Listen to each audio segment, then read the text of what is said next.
हृदय भीतर राम है, देख आवत कास, कहे कबीर अचेत तू, जागे न देखे पास। कबीरदास जी कहते हैं, राम हमारे हृदय के भीतर ही हैं, फिर तू बाहर क्यों देखता है, क्यों खोजता है। कबीरदास जी कहते हैं कि तू चेतन हो जा और अपने भीतर के राम को पहचान। हरे कृष्णा। आप सभी का दिन शुभ और मंगलमय हो। इससे पहले की कथा सुनने के लिए आप सभी का बहुत बहुत धन्यवाद। आज 5 दिसंबर गुरुवार है और मार्गशीर्ष मास के शुक्ल पक्ष की पंचमी तिथि आज दोपहर 12:50 से प्रारंभ होकर 6 दिसंबर शुक्रवार को दोपहर 12:08 तक रहेगी। अब सुनिए मार्गशीर्ष मास महात्म्य का 20वां अध्याय। नारायण मुनि देवर्षि नारद से कहते हैं कि हे नारद, ये सारा इतिहास तो तुमने सुन लिया, अब जिसका प्रसंग चल रहा है वो श्री कृष्ण का बाल चरित्र भी सुनो। ये श्री कृष्ण की बाल लीला पद पद में नई नई प्रतीत होगी। पूर्वोक्त दानवेंद्रों का वध करके श्री कृष्ण ग्वाल बालों के साथ फिर गोकुल धाम में अपने घर को चले गए, जो कि कुबेर भवन के समान ही बड़ा समृद्धशाली था। वहां बालकों ने बड़ी प्रसन्नता के साथ सभी लोगों से वन में जो भी घटित हुई थी घटनाएं उनके बारे में बता दिया। ये सुनकर सभी लोग हैरान रह गए, किंतु नंद जी को बड़ा भय हुआ। उन्होंने वृद्ध गोपों और बड़ी बूढ़ी गोपियों को अपने घर पर बुलवाया और जो संकट छाया हुआ था उसे दूर करने का उपाय ढूंढ निकाला। उपाय निश्चित करके गोपराज उस स्थान का त्याग कर देने को तैयार हो गए। मुने उन्होंने उसी समय सबको वृंदावन में चलने की आज्ञा दी। नंद जी की आज्ञा सुनकर सभी लोग वहां जाने को तत्पर हो गए। गोप गोपियां बालक बालिकाएं सब इस नई यात्रा के लिए तैयार हो गए। उन्होंने सोचा कि अब गोकुल में रहना खतरे से खाली नहीं है। तब समस्त ग्वाल बाल श्री कृष्ण और हलधर के साथ बड़ी प्रसन्नता के साथ चल दिए। तरह तरह की वेशभूषा वाले वे बालक गीत गाते हुए जा रहे थे। कोई वंशी की मधुर तान छेड़ते तो कोई सींग बजाते थे। किन्हीं के हाथों में करताल थे और कुछ लोगों ने अपने हाथों में वीणा ले रखी थी। किन्हीं के हाथों में षड्यंत्र थे तो किन्हीं के हाथों में सींगे थे। कुछ गोप बालकों ने अपने कानों में नए नए पल्लव भी पहन रखे थे और कितने ही अधखिले कमल और दूसरे दूसरे फूल भी उन्होंने धारण कर रखे थे। किन्हीं के हाथों में फूलों के नए नए गजरे थे। कुछ लोगों ने घुटनों तक लंबी बनमाला भी गले में डाल रखी थी। ऐसा इसलिए क्योंकि वो सब किसी नई यात्रा पर जाने के लिए तैयार जो हो रहे थे। कुछ बालकों ने पल्लवों और फूलों से अपनी चोटियां सजा रखी थी। हे विप्रवर, सभी ग्वाल बाल तरुण अवस्था वाली गोपियों के यूथ और बड़ी बड़ी गोपियों की अपार संख्या थी। मुने श्री राधा की जो सुशीला आदि सहेली गोपियां थी वे भी तरह तरह के आभूषणों से विभूषित होकर बड़ी भव्य दिखाई देती थी। दिव्य वस्त्र धारण कर बड़े हर्ष से मुस्कुराती हुई वे सब की सब वृंदावन की ओर चलती। कोई शिबिका पर सवार थी तो कोई रथ पर। राधिका देवी रत्नमय अलंकारों से विभूषित होकर सोने के उपकरणों से युक्त रथ पर बैठकर उन सब सहेलियों के साथ यात्रा कर रही थी। यशोदा जी और रोहिणी जी भी उन सब के साथ रत्नमय अलंकारों से अलंकृत होकर स्वर्णमय उपकरणों से सुसज्जित रथ पर चढ़कर जा रही थी। नंद सुनंद श्रीदामा गिरिभानु विभाकर वीर भानु और चंद्रभानु ये प्रमुख गोपगण हाथी पर बैठकर बड़े आनंद से यात्रा कर रहे थे। श्री कृष्ण और बलदेव दोनों भाई रत्न निर्मित आभूषणों से सुसज्जित होकर स्वर्णमय रथ पर बैठकर बड़े हर्ष के साथ वृंदावन की ओर जा रहे थे। कोटि कोटि बूढ़े और जवान गोप उस यात्रा में सम्मिलित थे। कोई घोड़े पर सवार थे, कोई हाथियों पर सवार थे और कितने ही रथ पर चढ़कर यात्रा कर रहे थे। नंद के सेवक उद्धत गोपगण बड़े हर्ष के साथ चल रहे थे। उनमें से कुछ लोग तो बैलों पर सवार थे और वे सब के सब संगीत की तान में लीन थे। राधिका जी की दूसरी सखियां बहुत बड़ी संख्या में यात्रा कर रही थी। उनके मन में बड़ा उल्लास था। मुख पर मंद मंद मुस्कान की छटा छा रही थी और वे सब की सब सोने के गहनों से सजी हुई थी। उनमें से कितनों के हाथों में सिंदूर थे, कितने ही काजल लेकर चल रही थी, रास्ते में श्रृंगार करती जा रही थी। किन्हीं के हाथों में कंदुक थे और किन्हीं के हाथों में पुतलियां और कुछ सुंदरी दासियां अपने हाथों में भोग द्रव्य और क्रीड़ा द्रव्य लेकर चल रही थी। किन्हीं के हाथों में फूलों की मालाएं थी। कुछ गोपियां हाथों में वीणा आदि वाद्य लिए हुए बड़ी आनंद के साथ यात्रा कर रही थी। कुछ तो अपने साथ अग्निशुद्ध दिव्य वस्त्रों का भार भी लेकर चल रही थी, और कितनी ही चंदन, अगरू, कस्तूरी और केसर का द्रव भी लेकर जा रही थी। मुने वृंदावन में पहुंचकर सब ने उसे गृह शून्य देखा। तब वे सभी लोग वृक्षों के नीचे यथास्थान ठहर गए। उस समय श्री कृष्ण ने गोपों को अभीष्ट गृह अर्थात घर और गौओं के ठहरने के स्थान के बारे में बताते हुए कहा कि आज इसी तरह से ठहर जाओ, कल सब व्यवस्था हो जाएगी। क्योंकि जब वे सब के सब वृंदावन में पहुंचे तो वहां पर ठहरने का कोई भी साधन ही नहीं था। श्री कृष्ण की ये बात सुनकर गोपों ने पूछा, कन्हैया जी, यहाँ कहाँ घर हैं? उनका ये प्रश्न सुनकर श्री कृष्ण बोले, इस स्थान पर बहुत से साफ घर हैं जिन्हें खुद देवताओं ने बनाया है, परंतु उन देवताओं को प्रसन्न किए बिना कोई भी घर हमारी नजर में नहीं आएगा। क्योंकि जब ये सब वृंदावन में पहुंचे वहां पर रुकने के लिए, ठहरने के लिए कोई घर ही उनको नजर नहीं आया। तब कुछ गोपों ने जब भगवान से प्रश्न किया तब उन्होंने इस प्रकार बताया। इसलिए भगवान कृष्ण कहने लगे कि हे गोपगण, बिना देवताओं को प्रसन्न किए, उनकी पूजा किए बिना तो यहाँ पर बसे हुए कोई भी घर हमारी नजर में आ ही नहीं सकते। इसलिए हे गोपगणों, आज वन देवताओं की पूजा करके वृंदावन के बाहर ही ठहरो। प्रातःकाल तुम्हें यहाँ पर निश्चय ही बहुत से रमणीय घर दिखाई देंगे। धूप, दीप, नैवेद्य, भेंट, पुष्प और चंदन आदि के द्वारा वट के मूल भाग में स्थित चंडिका देवी की पूजा करो। श्री कृष्ण की ये बात सुनकर गोपों ने फिर दिन में देवताओं की पूजा करके भोजन आदि किए और फिर रात में वहीं प्रसन्नता पूर्वक शयन किया, अर्थात वहीं पर विश्राम करके सो गए। भगवान नारायण कहते हैं, नारद, रात में वृंदावन के भीतर सभी ब्रजवासी और नंदराय जी सो गए। निद्रा के स्वामी श्री कृष्ण भी अपनी मैया यशोदा के वक्ष स्थल पर बड़ी गहरी निद्रा के वशीभूत हो गए। रमणी शैयाओं पर सोई हुई गोपियां भी निद्रा में लीन हो गई।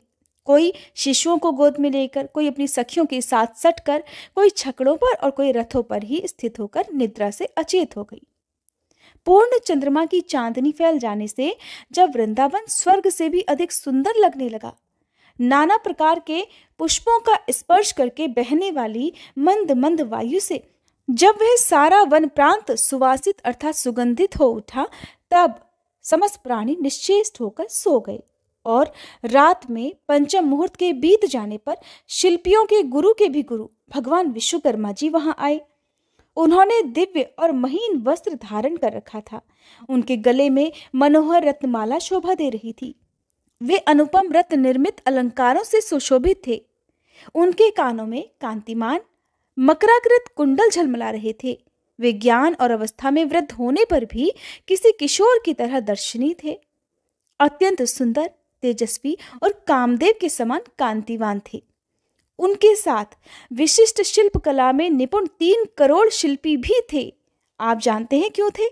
क्योंकि उन्हें रातों रात प्रातःकाल होने से पहले ही वृंदावन में सभी ब्रजवासियों के ठहरने के लिए घर जो बनाने थे।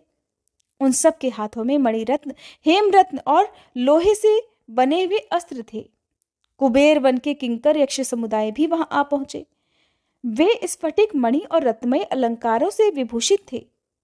किन्हीं किन्हीं के कंधे बहुत बड़े थे, किन्हीं के हाथों में पद्मराग मणि के ढेर थे और किन्हीं के हाथों में इंद्र नीलमणि के ढेर थे। कुछ यक्षों ने अपने हाथों में स्यमंतक मणि भी ले रखी थी और कुछ यक्षों ने चंद्रकांत मणि। अन्य बहुत से यक्षों के हाथ में सूर्यकांत मणि और प्रभाकर मणि के ढेर प्रकाशित हो रहे थे। किन्हीं के हाथों में फरसे थे तो किन्हीं के हाथों में लोहसार थे। कोई कोई गंधसार और श्रेष्ठ मणि लेकर आए थे। किन्हीं के हाथों में चंवर थे और कुछ लोग दर्पण, सोने के पात्र और स्वर्ण कलश आदि के बोझ लेकर आए हुए थे। विश्वकर्मा जी ने वह अत्यंत मनोहर सामग्री देखकर सुंदर नेत्रों वाले भगवान श्री कृष्ण का ध्यान करके वहां नगर निर्माण का कार्य आरंभ कर दिया। भारतवर्ष का वह श्रेष्ठ और सुंदर नगर 5 योजन विस्तृत था। तीर्थों का सारभूत वह पुण्य क्षेत्र श्री कृष्ण को अत्यंत प्रिय है। जो वहां मुमुक्षु होकर निवास करते हैं, उन्हें वह परम निर्वाण की प्राप्ति कराने वाला है। गोलोक में पहुंचने के लिए तो वह सोपान रूप है। सबको मनोवांछित वस्तु प्रदान करने वाला है। वहां 4-4 कमरे वाले 4 करोड़ भवन बनाए गए थे, जिससे वह नगर अत्यंत मनोरम प्रतीत होता था। श्रेष्ठ पत्थरों से निर्मित वह विशाल नगर किवाड़ों, खंभों और सोपानों से सुशोभित था। पर्वतीय प्रस्तर खंडों से निर्मित वेदिकाएं और प्रांगण उस नगर के भवनों की शोभा बढ़ा रहे थे। हर घर में यथायोग्य छोटे बड़े 2 दरवाजे थे। हर्ष और उत्साह से भरे हुए देवशिल्पी ने स्फटिक जैसी मणियों से उस नगर के भवनों का निर्माण किया था। उसमें गोपों के लिए यथास्थान और यथायोग्य निवास स्थान बनाकर विश्वकर्मा जी ने वृषभानु गोप के लिए पुनः रमणीय भवन का निर्माण आरंभ कर दिया। उसके चारों ओर परकोटे और खाइयां बनी हुई थी। चारों दिशाओं में 4 दरवाजे थे। 4-4 कमरों से युक्त 20 भव्य भवन भी वहां बनाए गए थे। उस संपूर्ण भवन का निर्माण महामूल्य मणियों से किया गया था। वहां का प्रत्येक सुरम्य मंदिर सोने के कलशों से दैदीप्यमान था और उस आश्रम के एक अत्यंत मनोहर निर्जन प्रदेश में, जो कि मनोहर चंपा वृक्ष के बगीचे के भीतर था, पति सहित कलावती के उपभोग के लिए विश्वकर्मा जी ने कौतूहलवश एक ऐसी अट्टालिका बनाई थी जिसका निर्माण विशिष्ट श्रेणी की श्रेष्ठ मणियों द्वारा हुआ था। उसमें इंद्रनील मणि के बने हुए 9 सोपान थे। नारद जी ने पूछा, हे भगवान, मनोहर रूप वाली कलावती कौन थी और किसकी पत्नी थी, जिसके लिए देवशिल्पी ने यत्नपूर्वक सुरम्य ग्रह का निर्माण किया? तब भगवान नारायण कहने लगे कि सुंदरी कलावती कमला के अंश से प्रकट हुई पितरों की मानसी कन्या है और वृषभानु की पतिव्रता पत्नी है। उन्हीं की पुत्री राधा हुई, जो श्री कृष्ण को प्राणों से भी बढ़कर प्रिय हैं। वे श्री कृष्ण के आधे अंश से प्रकट हुई हैं, इसलिए उन्हीं के समान तेजस्विनी हैं। उनके चरण कमलों की रज के स्पर्श से वसुंधरा पवित्र हो गई है। सभी संत महात्मा सदा ही श्री राधा के प्रति अविचल भक्ति की कामना करते हैं। नारद जी ने पूछा, मुने, ब्रज में रहने वाले एक मानव ने कैसे, किस पुण्य से और किस प्रकार पितरों की परम दुर्लभ मानसिक कन्या को पत्नी रूप में प्राप्त कर लिया? ब्रज के महान अधिपति वृषभानु पूर्व जन्म में कौन थे, किसके पुत्र थे और किस तपस्या से राधा जी उनकी कन्या हुई?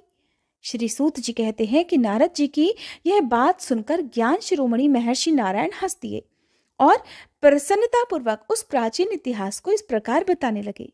भगवान नारायण ने कहा, हे नारद, पूर्व काल में पितरों के मानस से 3 कन्याएं प्रकट हुई थी, कलावती, रत्नमाला और मेनका। ये तीनों ही अत्यंत दुर्लभ थी। इनमें से रत्नमाला ने बड़ी इच्छा से राजा जनक को पति रूप में वरण कर लिया और मेनका ने श्री हरि के अंशभूत गिरिराज हिमालय को अपना पति बना लिया। रत्नमाला की पुत्री अयोनिजा सती सत्यपरायणा सीता हुई, जो साक्षात लक्ष्मी और श्री राम की पत्नी थी। मेनका की पुत्री पार्वती हुई, जो पूर्व जन्म में सती नाम से प्रसिद्ध थी। वे भी अयोनिजा ही कही गई हैं। पार्वती जी श्री हरि की सनातनी माया हैं। उन्होंने तपस्या से नारायण स्वरूप महादेव जी को पति रूप में प्राप्त किया है। कलावती ने मनुवंशी राजा सुचंद्र का वरण किया। वे राजा साक्षात श्री हरि के अंश थे। उन्होंने कलावती को पाकर अपने आप को गुणवानों में श्रेष्ठ और अत्यंत सुंदर माना। वे उनके सौंदर्य की प्रशंसा करते हुए मन ही मन कहते थे कि इनका तो रूप ही अद्भुत है, वेश भी आश्चर्यजनक है और इनकी नई अवस्था कैसी अद्भुत है। सुकोमल अंग शरतकाल के चंद्रमा से भी बढ़कर, परम सुंदर मुख और गज और खंजन के भी गर्व का गंजन करने वाली दुर्लभ गति, सब कुछ तो अद्भुत है। इस अपनी परम सुंदरी पत्नी कलावती के साथ विभिन्न रमणीय स्थानों में रहकर बड़े लंबे समय तक विहार करने के बाद राजा सभी भोगों से विरक्त हो गए और अपनी पत्नी कलावती को साथ लेकर विंध्य पर्वत की तीर्थ भूमि में तपस्या करने के लिए चले गए। भारत में अत्यंत प्रशंसा के योग्य वह उत्तम स्थान पुलहाश्रम के नाम से प्रसिद्ध है। वह राजा ने मोक्ष की इच्छा मन में लेकर सहस्त्र दिव्य वर्षों तक कठिन तप किया। उनके मन में कोई लौकिक कामना नहीं थी। वे आहार छोड़ देने के कारण बहुत कमजोर हो गए। श्री कृष्ण के चरण कमलों का ध्यान करते करते मुनि श्रेष्ठ को मूर्छा आ गई। उनके शरीर पर जो बांबी छा गई थी, उसे उनकी 7वीं पत्नी ने दूर कर दिया। पति को निश्चेष्ट, प्राण शून्य, मांस और रक्त से रहित और अस्थि चर्म वशिष्ठ मात्र देखकर उस निर्जन वन में कलावती शोक से व्याकुल होकर उच्च स्वर से रोने लगी। मूर्छित पति को अपने सीने से लगाकर वह महादीना पतिव्रता हे नाथ, हा नाथ का उच्चारण करती हुई बड़े जोर जोर से विलाप करने लगी। राजा आहार छोड़ देने के कारण सूख गए हैं, उनके शरीर की नस नाड़ियां दिखाई देती हैं। ये देखकर और कलावती का विलाप सुनकर कृपा निधान कमल जन्मा जगत सृष्टा ब्रह्मा जी कृपा पूर्वक वहां प्रकट हो गए। उन्होंने तुरंत ही राजा के शरीर को अपनी गोद में लेकर कमंडल के जल से सींचा। फिर ब्रह्मा जी ने ब्रह्म ज्ञान के द्वारा उसमें जीव का संचार किया। इससे चेतना को प्राप्त होकर राजा सुचंद्र ने अपने सामने प्रजापति को देखकर प्रणाम किया। प्रजापति ने काम के समान कांतिमान नरेश से संतुष्ट होकर कहा, राजन, तुम अपनी इच्छानुसार वर मांग लो। विधाता की यह बात सुनकर श्रीमान सुचंद्र के मुख पर मंद मंद मुस्कान की प्रभा फैल गई। बड़े प्रसन्न होकर वे बोले, हे दयानिधे, अगर आप मुझे वर देना ही चाहते हैं तो कृपा पूर्वक मुझे मनोवांछित निर्वाण प्रदान करें। इस वरदान के मिल जाने पर मेरी क्या दशा होगी, उसका मन ही मन अनुमान करके कलावती के कंठ, ओठ और तालु सूख गए। वह सती संतृप्त होकर वर देने को उद्धत हुए विधाता से बोली, हे ब्रह्मा जी, अगर आप महाराज को मुक्ति दे रहे हैं तो मुझ अबला की क्या गति होगी, ये आप ही बताइए। हे चतुरानन, कांत के बिना कांता की क्या शोभा है। श्रुति में सुना गया है कि पतिव्रता नारी के लिए तो पति ही व्रत है, पति ही गुरु, इष्ट देव, तपस्या और धर्म है। हे ब्राह्मण, सभी स्त्रियों के लिए पति से बढ़कर परम प्रिय वस्तु और परम प्रिय बंधु कोई नहीं है। पति सेवा परम दुर्लभ है, वह सब धर्मों से बढ़कर है। पति सेवा से दूर रहने वाली स्त्री का सारा शुभ कर्म निष्फल हो जाता है। हे ब्रह्मा जी, पति के बिना साध्वी स्त्रियों के लिए तो मरण ही जीवन है और जीवन मृत्यु से भी अधिक कष्ट देने वाला है। इसलिए अगर मेरे बिना ही आप इन्हें मुक्त कर देंगे तो प्रभु, मैं आपको श्राप देकर स्त्री हत्या का दारुण पाप भी प्रदान कर सकती हूँ। कलावती की बात सुनकर ब्रह्मा जी विस्मित होकर मन ही मन भय मानते हुए अमृत के समान मधुर और हितकर वचन कहते हुए बोले। ब्रह्मा जी ने कहा, बेटी, मैं तुम्हारे पति को तुम्हारे बिना मुक्त होने ही नहीं दूंगा। हे पतिव्रते, तुम अपने पति के साथ कुछ वर्षों तक स्वर्ग में रहकर सुख भोगो, फिर तुम दोनों का भारतवर्ष में जन्म होगा। वहां जब साक्षात सती राधिका तुम्हारी पुत्री होंगी तब तुम दोनों जीवन मुक्त हो जाओगे और श्री राधा के साथ ही गोलोक में पधारोगे। हे राजन, तुम कुछ समय तक अपनी पत्नी के साथ स्वर्गीय सुख का उपभोग करो। ये स्त्री साध्वी और सत्वगुण से युक्त है, तो मुझे श्राप मत देना, क्योंकि श्री कृष्ण के चरणारविंदों में चित्त लगाए रखने वाले जीवन मुक्त संत समदर्शी होते हैं। उनके मन में श्री हरि के दुर्लभ दास्य भाव को पाने की इच्छा रहती है, वो निर्वाण नहीं चाहते। ऐसा कहकर ब्रह्मा जी उन दोनों को वर देकर उनके सामने खड़े रहे। वे दोनों ने प्रणाम करके फिर स्वर्ग की ओर चल दिए। फिर ब्रह्मा जी भी अपने धाम को चले गए। तदंतर वे दोनों दंपत्ति समयानुसार स्वर्गीय भोगों का उपभोग करके भारतवर्ष में आए, जो परम पुण्यदायक और दिव्य स्थान है। ब्रह्मादि देवता भी वहां जन्म लेने की इच्छा रखते हैं। सुचंद्र ने गोकुल में जन्म लिया और उनका नाम वहां वृषभानु हुआ। वे सूरभानु के वीर और पद्मावती के गर्भ से उत्पन्न हुए। उन्हें अपने पूर्व जन्म की सारी बातें याद थीं। वे श्री हरि के अंश थे और जैसे शुक्ल पक्ष में चंद्रमा बढ़ते हैं, उसी प्रकार ब्रजधाम में वे हर दिन बढ़ने लगे। धीरे धीरे वे ब्रज के अधिपति बन गए। उन्हें सर्वज्ञ और महायोगी माना गया है। उनका मन सदा श्री हरि के चरण कमलों के चिंतन में ही लगा रहता था। उधर कलावती कानिकुब्ज देश में उत्पन्न हुई। वो भी अयोनिजा, पूर्व जन्म की बातों को याद रखने वाली महासाध्वी, सुंदरी और कमला की कला थी। कान्यकुब्ज देश में महापराक्रमी राजन भनंदन राज्य करते थे। उन्होंने यज्ञ के अंत में यज्ञ कुंड से प्रकट हुई दूध पीती वस्त्रहीन नन्ही बालिका के रूप में उसे पाया था। वह सुंदरी बालिका उस कुंड से हंसती हुई निकली थी। उसकी अंग कांति तपाए हुए सोने के समान थी। वो तेज से प्रकाशित हो रही थी। राजा भनंदन ने उस बालिका को गोद में लेकर अपनी प्यारी रानी मालावती को बड़ी प्रसन्नता से सौंप दिया। मालावती के आनंद की सीमा नहीं रही। वह उस बालिका को अपना स्तनपान कराने लगी। उसके अन्नप्राशन और नामकरण के दिन शुभ बेला में जब राजा सत्पुरुषों के बीच में बैठे हुए थे, तभी एक आकाशवाणी हुई, नरेश्वर, इस कन्या का नाम कलावती रखो। ये सुनकर राजा ने वही नाम रख दिया। उन्होंने ब्राह्मणों, याचकों और बंदीजनों को बड़ी प्रचुर मात्रा में धन का दान किया, सबको भरपेट भोजन कराया और बड़ा भारी उत्सव भी मनाया। समयानुसार उस रूपवती कन्या ने युवावस्था में प्रवेश किया। 16 वर्ष की आयु में प्रवेश करके वह अत्यंत सुंदर दिखाई देने लगी। वह राजकन्या मुनियों के मन को भी मोह लेने में समर्थ थी। मनोहर चंपा के समान उनकी अंग कांति थी और मुख शरद काल के पूर्ण चंद्रमा की तरह परम मनोहर था। एक दिन गजराज की सी मंद गति से चलने वाली राजकुमारी राजमार्ग से कहीं जा रही थी। नंद जी ने उस कन्या को मार्ग में देखा। देखकर वे बड़े प्रसन्न हुए। उन्होंने उसे मार्ग से आने जाने वाले लोगों से बड़े आदर पूर्वक पूछा कि ये किसकी कन्या जा रही थी। तो लोगों ने बताया, यह महाराज भनंदन की कन्या है, जिसका नाम कलावती है। ये धन्यावाला लक्ष्मी जी के अंश से राज मंदिर में प्रकट हुई है और कौतुकवश खेलने के लिए अपनी सहेली के घर जा रही है। ब्रजराज, आप तो ब्रज को पधारिए। ऐसा उत्तर देकर लोग वहां से चले गए। अब नंद जी के मन में बड़ा हर्ष हुआ। वे राजभवन को चले गए। रथ से उतरकर उन्होंने तत्काल ही राजसभा में प्रवेश किया। राजा उठकर खड़े हो गए। फिर उन्होंने नंदराय जी से बात की और उन्हें बैठने के लिए सोने का सिंहासन दिया। फिर उन दोनों में बहुत देर तक वार्तालाप हुआ। फिर नंद जी ने बड़े विनीत भाव से राजा से संबंध की बात चलाई। नंद जी ने कहा, हे राजन सुनिए, मैं एक शुभ और विशेष बात आपसे कहना चाह रहा हूँ। आप इस समय अपनी कन्या का संबंध एक विशिष्ट पुरुष के साथ स्थापित कर दीजिए। ब्रज में सुरभानु के पुत्र श्रीमान वृषभानु निवास करते हैं, जो ब्रज के राजा हैं। वे भगवान नारायण के अंश से उत्पन्न हुए हैं और उत्तम गुणों के भंडार, सुंदर, सुविद्वान, सुस्थिर, यौवन से युक्त, योगी, पूर्व जन्म की बातों को याद रखने वाले और नवयुवक हैं। आपकी कन्या भी यज्ञ कुंड से उत्पन्न हुई है, इसलिए अयोनिजा है। त्रिभुवन मोहिनी कन्या कलावती भगवती कमला की अंश है और स्वभावतः शांत जान पड़ती है।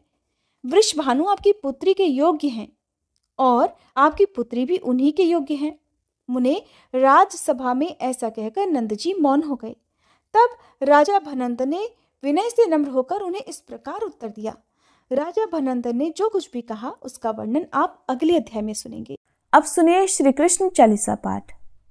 बंशी शोभित कर मधुर नील जलद तन श्याम, अरुण अधर जनु बिंबा फल नयन कमल अभिराम, पूर्ण इंद्र अरविंद मुख पीतांबर शुभ साज, जय मन मोहन मदन छवि कृष्ण चंद्र महाराज। जय यदुनंदन जय जगवंदन, जय वसुदेव देवकी नंदन, जय यशोदासुत नंद दुलारे, जय प्रभु भक्तन के धृग तारे, जय नट नागर नाग नथैया, कृष्ण कन्हैया धेनु चरैया, पुनि नख पर प्रभु गिरिवर धारो, आओ दीनन कष्ट निवारो, वंशी मधुर अधर धरि तेरी, होवे पूर्ण मनोरथ मेरो, आओ हरि पुनि माखन चाखो, आज लाज भारत की राखो, गोल कपोल चिबुक अरुणारे, मृदु मुस्कान मोहिनी डारे, रंजित राजीव नयन विशाला, मोर मुकुट वैजंती माला, कुंडल श्रवण पीत पट आछे, कटी किंकणी काछन काछे, नील जलज सुंदर तन सोहे, छवि लखि सुर नर मुनि मन मोहे, मस्तक तिलक अलक घुंघराले, आओ कृष्ण बांसुरी वाले, करी पय पान पूत नहीं तार्यो, अका बका कागा सुर मार्यो, मधुवन जलत अग्नि जब ज्वाला, भय शीतल लखित ही नंद लाला, सुरपति जब ब्रज चढ़ियो रिसाई, मसूर धार वारी वर्षाई, लगत लगत ब्रज चहन बहायो, गोवर्धन नखधारी बचायो। लखी यशोदा मन भ्रम अधिकाई, मुख मह 14 भुवन दिखाई। दुष्ट कंस अति उधम मचायो, कोटि कमल जब फूल मंगायो। नाथी काली यही तब तुम लीन्हे, चरण चिन्ह दे निर्भय कीन्हे। करी गोपिन संग रास विलासा, सबकी पूरन करी अभिलाषा। केतिक मह असुर संग हार्यो, कंस ही केस पकड़ दे मार्यो। मात पिता की बंदी छुड़ाई, उगर सेन कह राज दिलाई। मही से मृतक 6 सुत लायो, मातु देव की शोक मिटायो। भौमासुर मुर दैत्य संहारो, लाए 18 सहस कुमारो। दे भी नहीं तृण चीर संहारा, जरा सिंधु राक्षस कह मारा। असुर बकासुर आदिक मार्यो, भक्तन के तब कष्ट निवार्यो। दीन सुदामा के दुख टार्यो, तंदुल 3 मूठ मुख डार्यो। प्रेम के साग विदुर घर मांगे, दुर्योधन के मेवा त्यागे। लखी प्रेम की महिमा भारी, ऐसे श्याम दीन हितकारी। भारत के पारथ रथ हाके, लिए चक्र कर नहीं बल ताके। निज गीता के ज्ञान सुनाए, भक्तन हृदय सुधा वर्षाए। मीरा थी ऐसी मत वाली, विष पी गई बजा कर ताली। राना भेजा सांप पिटारी, शालिग्राम बने बनवारी। निज माया तुम विधि ही दिखायो, उरते संशय सकल मिटायो। तब शत निंदा करि तत्काला, जीवन मुक्त भयो शिशुपाला। जब ही द्रौपदी टेर लगाई, दीनानाथ लाज अब जाई। तुरत ही वसन बने नंदलाला, बढ़े चीर भय अरि मुँह काला। असनाथ के नाथ कन्हैया, डूबत भंवर बचावत नैया। सुंदर दास आस उरधारी, दया दृष्टि की जय बनवारी। नाथ सकल मम कुमति निवारो, क्षमहु बेगी अपराध हमारो। खोलो पट अब दर्शन दीजे, बोलो कृष्ण कन्हैया की जय। बोलो कृष्ण कन्हैया की जय, बोलो कृष्ण कन्हैया की जय। ये 40 कृष्ण का पाठ करे उरधारी, अष्ट सिद्धि नवनिधि फल लहे पदार्थ चारी। बोलो श्री कृष्ण भगवान की जय।